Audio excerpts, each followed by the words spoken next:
దేవుని నామానికి మహిమ కలుగును గాక. మన ప్రభు అయిన క్రీస్తు నామంలో మీ అందరికీ కూడా వందనాలు. జీసస్ బ్లెస్సింగ్ అనే ఛానల్ ద్వారా వాక్యం వింటున్న మీ అందరిని దేవుడు దీవించును గాక.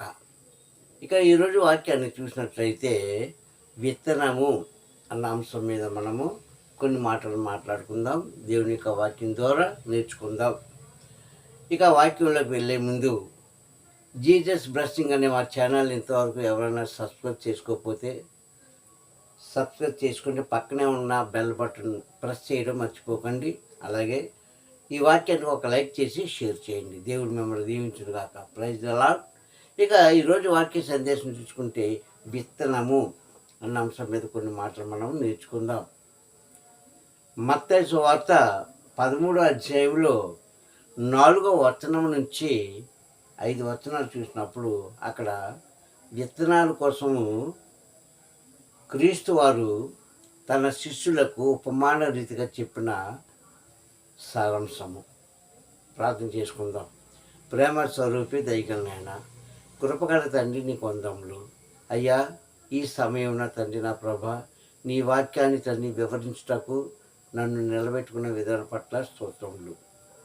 నేను నీ వాక్యాన్ని ప్రకటిస్తున్న నాకును విన్న నీ బిడ్డలకు తండ్రి జ్ఞానమన్న జ్యోతి వెలిగించి నా ప్రభా నీ నామాన్ని కనపరచుకోమని వినుటకును చెప్పుటకును సహాయం చేయమని తండ్రి మేమందరం కూడా తండ్రి నీ వాక్యానుసారంగా జీవించటకు సహాయం చేయమని నీ బిడవలైన తండ్రి నీ యొక్క కనికరం అందరి మీద చూపించమని క్రీస్తు నామములో అడుగుతున్నాను పరమ తండ్రి. ఆమె ప్రియ సంగమేక ఈ వాక్యము మనము చాలాసార్లు చాలా సందర్భంలో చాలా చోట్ల విని లేక చెప్పి లేక చదివిన వారమే.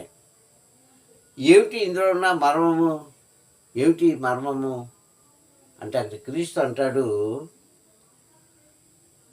విత్తువాడు విత్తనములు చేతపుచ్చుకొని బయలుదేరి ఆ విత్తనములు జల్లినప్పుడు కొన్ని రాతి నేలను, కొన్ని ముండ్ల పొదలోనూ, మరికొన్ని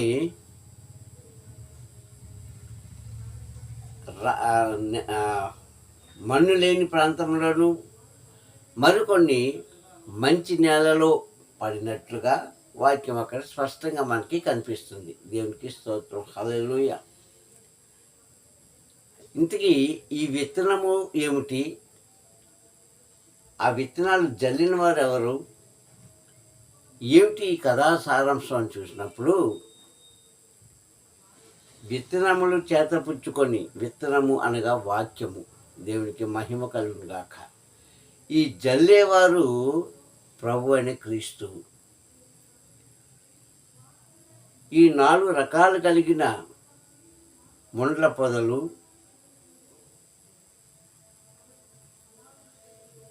మన్ను లేని ప్రదేశము, రాతి నేల, మంచి నేల, ఇవి ఏమిటో తెలుసా? మన హృదయాలు. దేవుని స్తోత్రం. హల్లెలూయా. అయితే ఫలించినా ఫలించకపోయినా ప్రభువారు అక్కడ ఆ వాక్యమైన విత్తనాలను జల్లుకుంటూ వెళ్ళిపోయాడు. ఎంతకాలము? రమారమి 3.5 సంవత్సరాలు. అయితే రాతి నేలలో పడ్డ విత్తనములు మొలకెత్తే కానీ ఏరు లేక అది ఎండిపోయింది. త్రోవ పక్క పడ్డ విత్తనాలు పక్షులు ఎత్తుకెళ్ళిపోయాయి. ముండ్ల పొదలో పడ్డవి వాటికంటే ముండ్లు ఎక్కువగా ఎదిగాయి. ఇక మంచి నేలలో పడిన మాత్రమే ఫలించాయి. ఇంతకీ ఏమిటి ఇందులో సారాంశాన్ని గ్రహిస్తే ప్రియ సంగమా, మనిషి యొక్క మనస్తత్వం గురించి క్రీస్తు వారు ఖచ్చితంగా చెప్పిన మాట. అది మనుషుల యొక్క హృదయాలను గురించి చెప్పిన మాట. పక్షులు ఎత్తుకెళ్ళిపోయి, ఎక్కడికి ఎత్తుకెళ్ళిపోయి లోకానుసారమైన ఆశలతో పడినప్పుడు నీవు ఆలయంలో కానీ, గృహంలో కానీ, లేకుంటే బహిరంగ సభల్లో కానీ, లేకుంటే ఏదైనా గృహ కూడుకల్లో కానీ వాక్యం చెప్పినప్పుడు వింటావే కానీ అది నీ మనసులోకి వెళ్ళదు. లోక ఆశలన్నీ ఆ యొక్క కోరికల చేత వాక్యము కప్పెట్టబడుతుంది. అదొక రకమైన మనస్తత్వం. ఇక రెండోది రాతి నేలలో పడిన ఆ విత్తనాలు ఏమవుతాయండి? ఫలిస్తాయి కానీ అది మొలకెత్తదు. అంటే చాలామంది చూడండి, ఆలయాలలో మనం ఉన్నప్పుడు చక్కగా వింటాం వాక్యాన్ని. గడప దాటి బయటకు వచ్చినప్పుడు అది ఏమవుతుందంటే వెంటనే మర్చిపోతాం. వాక్యం అయితే చక్కగా వింటాం, కానీ మనలో సారాంశం లేనందున, అంటే గ్రహించగలిగిన ఆలోచనలు లేనప్పుడు అది వెంటనే మర్చిపోతాం.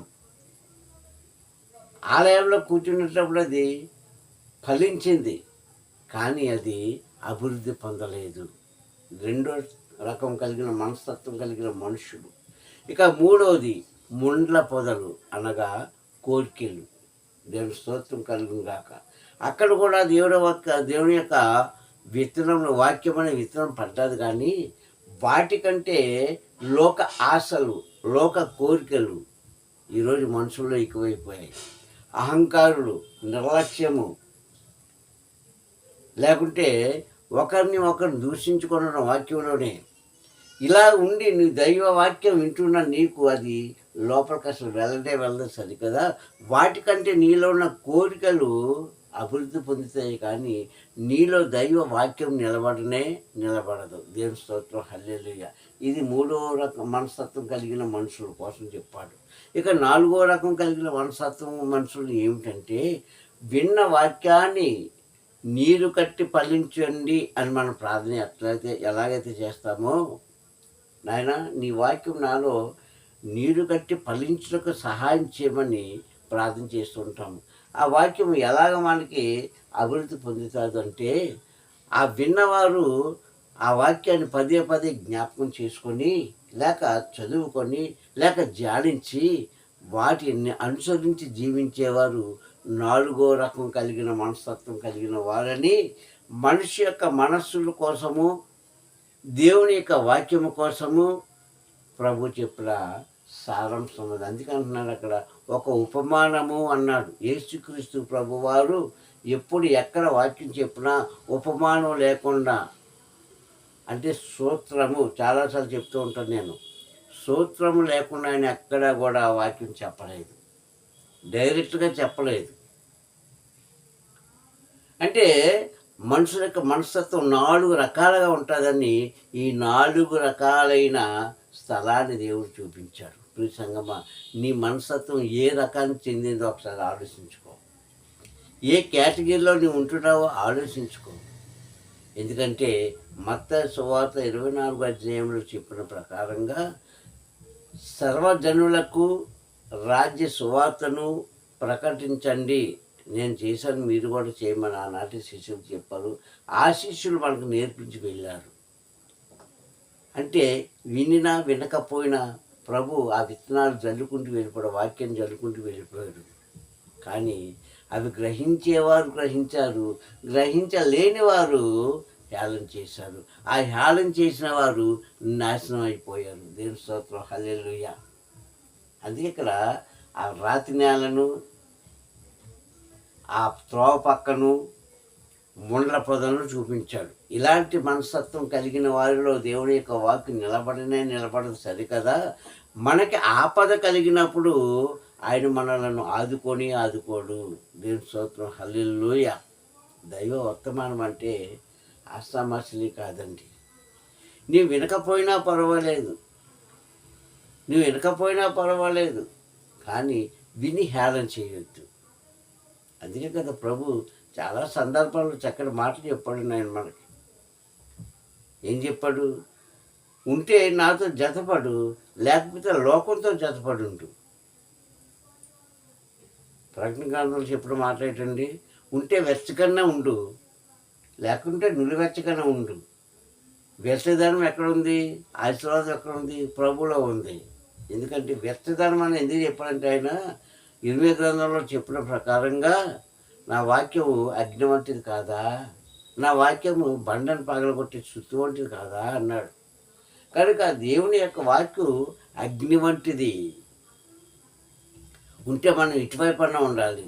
లేదు లోకం వైపు, అంటే నువ్వు ఎవరినైతే పూజిస్తున్నావో, ఎవరికైతే నమస్కారం చేస్తున్నావో, ఎక్కడికైతే వెళ్ళాలనుకుంటున్నావో అటుపక్క నువ్వు పర్వాలేదు.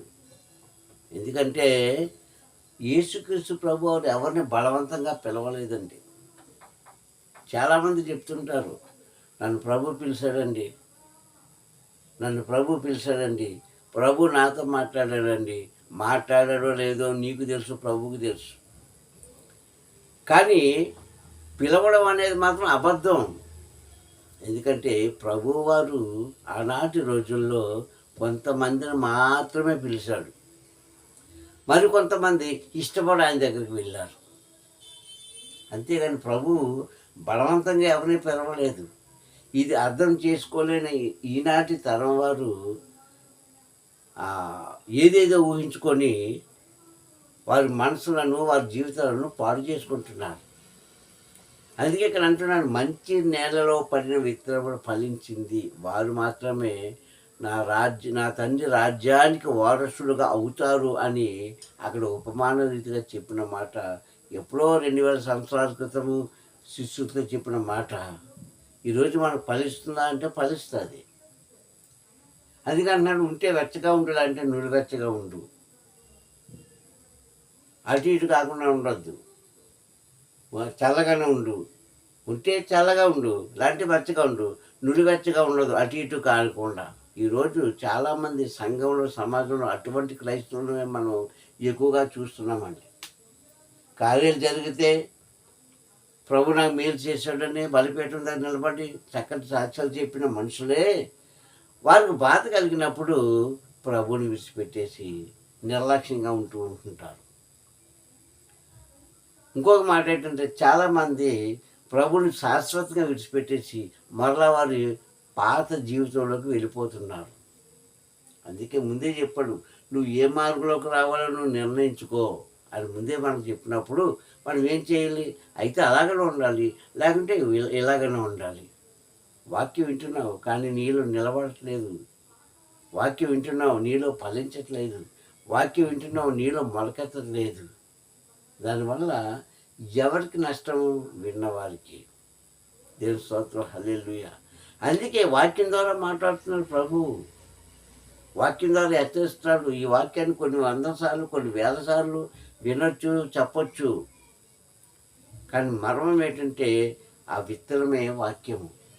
కానీ ప్రభు మాత్రం తన పని తను చేయకుండా విడిచిపెట్టలేదు. ఆయన జల్లుకుంటూ వెళ్ళిపోయాడు. అంటే వాక్యాన్ని చెప్పుకుంటూ వెళ్ళిపోయాడు ఆయన చేసిన 3.5 సంవత్సరాల్లో. ఎందుకు తండ్రి చేయమన్నాడు కనుక. అందులో విని జ్ఞానం తెచ్చుకున్న వారు ఫలించారు, తెచ్చుకోలేని వారు ముండ్ల పొదలో పడినట్లుగా, రాతి నేలలో పడినట్లుగా, త్రోవ పక్కన పడినట్లుగా అయిపోయి వారి జీవితాలు వారే పాడు చేసుకుంటున్నారు. ప్రియ సహోదరులారా, ఓ క్రైస్తవులారా, దేవుని పిల్లలారా, మీరు అలా ఉండొద్దని ఈ వాక్యం ద్వారా మీతో మాట్లాడిస్తున్నారు ప్రభు. నమ్మితే దేవుడికి కృతజ్ఞతలు చెప్పండి, నమ్మకపోతే దేవుడే మిమ్మల్ని దీవించును గాక. ఆమేన్. అందుకే సత్యవాక్యాన్ని వినమని బైబిల్ చెప్తుంది. అక్కడ అంటున్నాడు, మంచి నేలలో పడినవి వాటికి సారాంశం బాగా అందింది కనుక ఫలించింది, అభివృద్ధి పొందారు. అటువంటి మంచి నేలలో పడిన వారు, మంచి మనసు ఉన్నవారు, గ్రహించగలిగిన శక్తి ఉన్నవారు, దేవుని వాక్యాన్ని క్రమంగా నేర్చుకుని పాటించిన వారు అనేకులు జీవపు గ్రంథంలో వారి పేర్లు లిఖించబడ్డాయి. ప్రియ సహోదరులారా, మరొకసారి మీతో మనవి చేసుకుంటున్నాను, యేసుక్రీస్తు ప్రభు వారు చేసిన సువార్త కానీ, లేకుంటే తన శిష్యులైన 12 మంది చేసిన సువార్త కానీ, లేకుంటే ఈరోజు సంఘంలో, సమాజంలో బోధిస్తున్న బోధకుల యొక్క సువార్త కానీ మీరు విని ఫలించిరా సరి. ఫలించలేకపోతే రేపటి దినాన మీ ఆత్మలను మీరే అగ్నిలో స్వయంగా వేసుకున్నట్లుగా అవుతారని వాక్యం ద్వారా మిమ్మల్ని హెచ్చరిస్తున్నాను. దేవుడికి మహిమ కలుగును గాక. కనుకనే ఇప్పుడు సహోదరులారా, కోరి కష్టాలను తెచ్చుకోవద్దని నేను హెచ్చరిస్తున్నాను. కోరి కష్టాలను తెచ్చుకోవద్దు. ఎందుకంటే కోరి కష్టాలను తెచ్చుకున్న వారిని దేవుడు కూడా ఏం చేయలేడు. ఇంతకాలంగా వాక్యం వింటున్న మీలో ఆ వాక్యం ఫలించిందా లేదా ఒక్కసారి గమనించుకోండి. ఒక్కసారి పరిశీలన చేసుకోండి.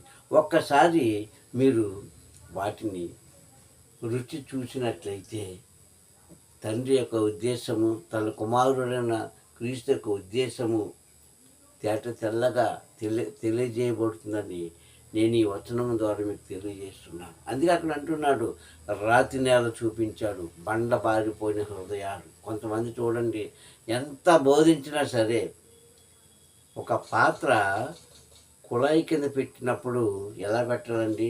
ఇట్లా పెట్టాలి. అది గిన్నె కావచ్చు, లేకుంటే మీ ఇంట్లో ఉన్న ఒక బిందె కావచ్చు, లాంటి ఏదైనా కావచ్చు. ఇలా పెడితే నిండుతుంది. కుళాయి కింద పెట్టినప్పుడు ఇలా పెడితే ఎన్ని ట్యాంకర్లు నీళ్ళు వేసినా అది నిండదు. కారణం ఏంటంటే ఆ గిన్నె ఎలా ఉందండి? బోరించబడి ఉంది కనుక లోపల పడే అవకాశమే లేదు. అలాగే దేవుని యొక్క వాక్యము రాతి గుండె గలవారు, లోకాశలో ఉన్నవారు, కోరికలతో ఉన్నవారికి ఆ వాక్యము లోపలికి వెళ్ళదు. లోపలికి వెళ్ళకపోతే మనం ఫలించము. చెవులతో వింటున్నామే కానీ వాటి మనం ఏం చేస్తాం? విడిచిపెట్టుకుంటున్నాము. దేవుని నుంచి ఆశీర్వాదం పొందకుంటున్నట్లు మనం ఏం చేస్తామంటే వాటిని విడిచిపెట్టుకుంటున్నాం. జాగ్రత్త ప్రియ సహోదరులారా, జాగ్రత్త. అందుకే మత్తయి సువార్తలో రాయబడినట్లుగా ఆ వాక్యాన్ని వినండి. మీకు ఇష్టమైతే ఆ వాక్యాన్ని విని వాటి ప్రకారంగా జీవించండి. ఒకవేళ ఇష్టం లేకపోతే ఆదిలోనే వాక్యం నుంచి మీరు తప్పుకోండి. అప్పుడు మీరు ఆశీర్వదించబడతారు. కానీ విని హేళన చేస్తే మాత్రము రాబోతున్న దినాల్లో అది కష్టకాలం అవుతుంది, కానీ ఇష్టకాలం అవ్వదు మనకి. కావున మీరు గమనించుకోండి. ఈరోజు దేవుడు మీతో మాట్లాడుతున్నాడు. తన వాక్యం ద్వారా మన అందరితో మాట్లాడుతున్నాడు. అన్ని గ్రహించుకోవాల్సిందిగా మిమ్మల్ని కోరుకుంటున్నాను. మరొకసారి చెప్తున్నాను, ఆ విత్తనాలు వేసేవాడు తన కుమారుడని క్రీస్తు. ఆ విత్తనము వాక్యము. దాన్ని అపహరించిపోయేవాడు అపవాది. అంటే ఎవరు? ఈ 3 రకాలు కలిగిన మనస్తత్వం కలిగిన వారిలోంచి వాక్యాన్ని ఎత్తుకెళ్ళిపోయేది అపవాది. ఆ వాక్యాన్ని కోసేది, పంట కోసేది, ఫలించిన పంట కోసేది దేవదూతలు. దేవుని స్తోత్రం, హల్లెలూయా. కనుక మనము దేవదూతల చేతిలో ఉండినట్లుగా ఉండాలి, కానీ అపవాది చేతిలోకి వెళ్ళిపోయినట్లుగా ఉండకూడదని మీకు మనవి చేసుకుంటున్నాను. ప్రార్థన చేసుకుందామండి. ప్రేమ స్వరూపి దయగలనైనా ఈ యొక్క సమయంలోని వాక్కు ద్వారా మాతో మాట్లాడవు తండ్రి. మంత్రములు అయ్యా, వినుమట్టుకు విందులే కానీ గ్రహింపలేరు అన్నావు అయ్యా. అట్టి గుణము మాకు లేకున్నట్లు అయ్యా, మీరు చెప్పిన ఈ మాటలన్నీ గ్రహించుకొని ముందుకు కొనసాగే భాగ్యం కలుగు చేసి అయ్యా, రేపటి దినాన్న మా కష్టకాలంలో తండ్రి చేసయ్యా తండ్రి, మేము మొరపెట్టగా ఆ మొరను మీరు ఆలకించి ప్రతిఫలం దయచేయలాగును, మీ నుంచి నాన్న మేము ఆశీర్వాదం పొందుకునేలాగును మీ కృప అనుగ్రహించమని క్రీస్తు నామములో ప్రార్థనలు ఇస్తున్నాను పరమ తండ్రి. ఆమేన్, ఆమేన్, ఆమేన్. మీ అందరికీ మరొకసారి వందనాలు. దేవుడు మమ్మల్ని దీవించి ఆశీర్వదించుగాక. ఆమేన్.